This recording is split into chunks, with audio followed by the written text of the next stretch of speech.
Thank you.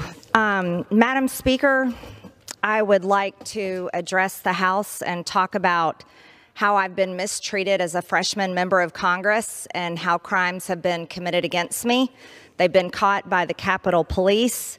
They have been sent to the Department of Justice. The Department of Justice is refusing to prosecute these crimes. This is another example of the two-tiered justice system that we are living under right now under the Biden Department of Justice and Democrat leadership.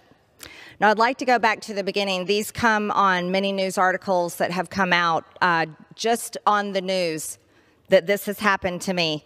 But I would like to remind the House that starting on February 4th, as a freshman member of Congress, I was kicked off committees by the Democrat majority and 11 of my Republican colleagues, unfortunately. So I serve here as a member of Congress without committees representing my district, but I've continued to work hard. I would also like to remind the House that on February 24th, after we had voted on the Equality Act and we had been debating back and forth, I had made many statements based on my beliefs, based on biblical truth, based on the beliefs of my district that I represent, that there are only two genders, male and female, and I stand firm on that. But yet it was my Democrat colleague across the hall placed a trans flag across the hall from my office to apparently maybe shame me for my vote. That had happened. Then, in response to that, I simply put up a sign outside my office responding to the flag. But it continued on. There was also another incident on June 29th where one of my Democrat colleagues screamed at me in the Cannon Tunnel, yelling and screaming at me for having a mask pulled down to my chin while I was talking on a Facebook Live video. So all of it was caught on video.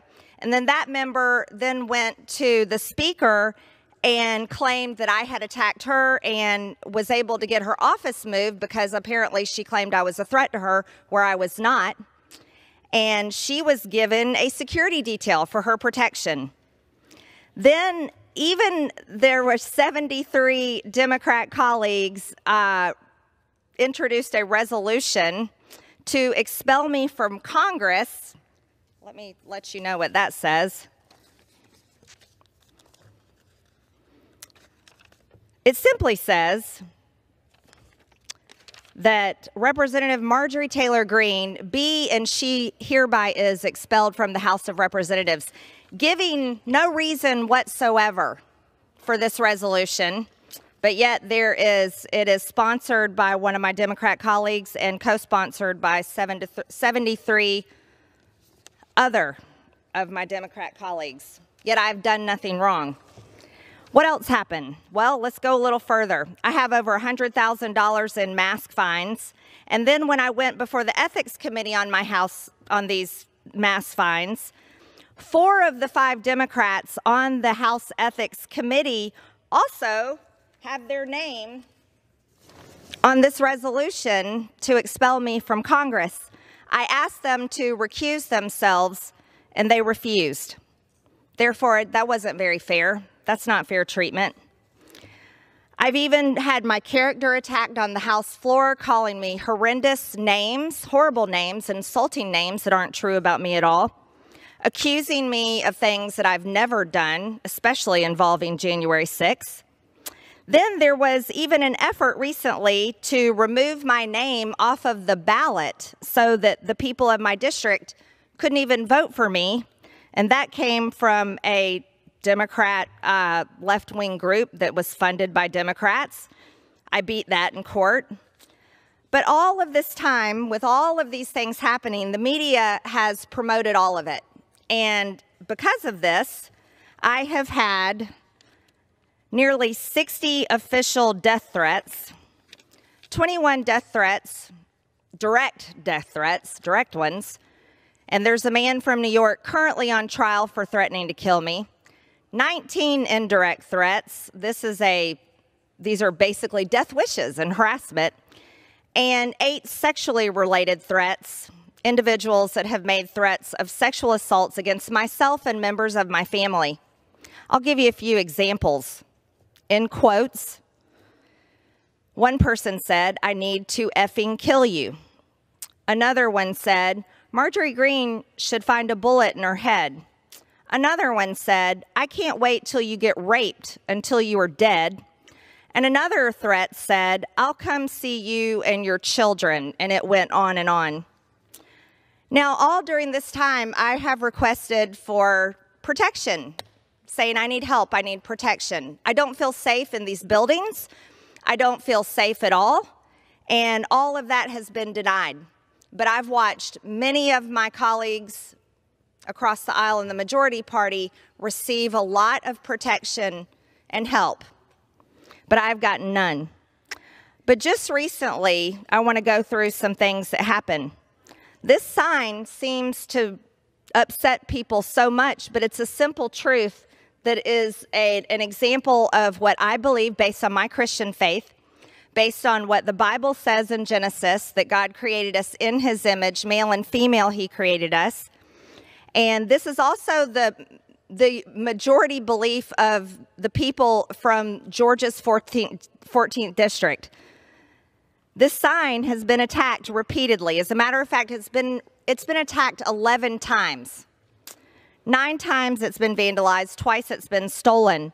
But there's been a very specific series of attacks that's happened, and there's 7 of these. January 25th was the first report of 2022 was the first report of this type of destruction. And this is where, instead of people writing on it or stealing the sign, this was where someone decided to put a sticker on the sign with using Bible verses to attack my Christian faith and covering mostly the word female. You can take that one down, Taylor. Then the sign destruction continued. Each time we would replace it, the same thing would happen again. And I want to remind everyone, this is when our house offices were still closed to the public.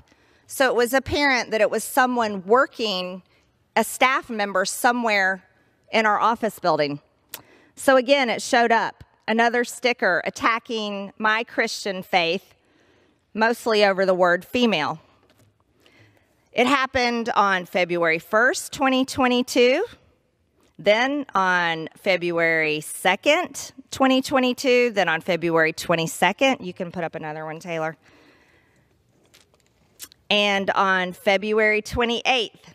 So each time the stickers were placed on the sign attacking my Christian faith, even if I wrote something back, it didn't matter, another sticker would appear. You can go ahead and put another one up. And every single attack had to do with a Bible verse, and it was directed at me. Maybe even saying a sticker of a picture of Jesus that said, "I never knew you, MTG." That was on the previous one. So my staff and I, we had been communicating with the House Sergeant at Arms multiple times, but we were never getting a response. And I had requested cameras multiple times, but not getting any cameras. Until finally, the House Sergeant at Arms came to my office, and I talked to them out in the hallway and was very loud in the hallway about my need for surveillance cameras because I have nothing to hide. I'm perfectly fine with all the cameras in this building, all the cameras in Longworth where my office is. Myself and my staff have nothing to hide. But clearly there's other people that do. So I was demanding surveillance cameras because this entire time this had been going on at this point, it had been over a year. And the person that was continually attacking this sign is also attacking me and is angry at me. I did not know if this was a person that I got in the elevator with alone. I did not know if this person was someone that I may be on an escalator with, passing in the hallway, passing on the stairwell. I didn't know if this is a person that maybe personally knew me or someone I had never talked to in my life. But what I did know is the attacks kept coming. They would not stop. There was someone that worked in the building, and they clearly hated me. And I felt very unsafe. I felt my life was in danger, especially with the amount of death threats that I receive against myself and my family, and the complete refusal from the Sergeant-at-Arms leadership to provide me with any kind of security or protection. But finally, they put surveillance cameras up, and that was installed by the House Sergeant-at-Arms on March 4th. But guess what? Additional destruction continued. It happened again on March 10th. How about that? 6 days after the camera went up, the sign was attacked again. And of course, against my Christian faith, attacking my religion, and always making sure it was somewhere covering the word female on the sign, attacking my gender. So, but this time on March 10th, there happened to be a camera installed. So the suspect was caught on camera on March 10th, and again, he was caught on camera on March 11th. So 2 times in 1 week he was caught. But you know what? They didn't tell me who it was. They refused to tell me who this person was. They caught him on camera. They issued an arrest warrant to the Department of Justice at the U.S. Attorney's Office on March 15th for destruction of public or private property under the D.C. Code 22-3312.01. So they had caught him, they had it on video, knew who it was, and they still refused to tell me. No one would tell me who this person is. So I'm still living in fear of who is this person, why are they doing this, and are they possibly one of